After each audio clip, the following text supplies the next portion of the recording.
ten zai vor sang o chu tin lim lai chen ang o lengi le vala ten zai vor sang o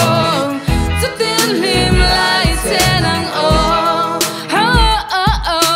hey kare hey ka tua lak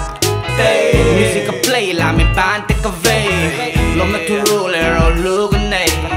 studio sa kai here in samin ka bay to manjeri yang velin ka lay ru sim la te valo te min lo ngei tu nge ke ai mi lo ke se lim ten ke la chu klei aka ding le ve ve she le ve ve tuai ru ma siam cha ka tuai nu ma tiang cha rim takin ka tok ka nan ngai tin la ma piang pa piang pak ai ning ki base the y to the u to the ngp mi she to bo ka ringa ke mai me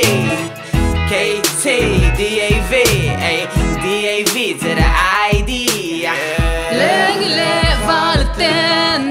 zai vor sang o chu tin lim lai chen ang o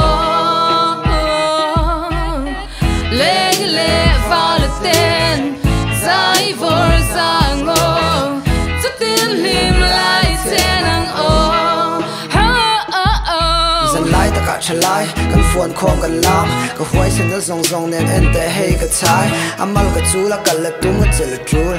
eh ma se ru tak chun ne a pura zanin na na chu to thin pui ka du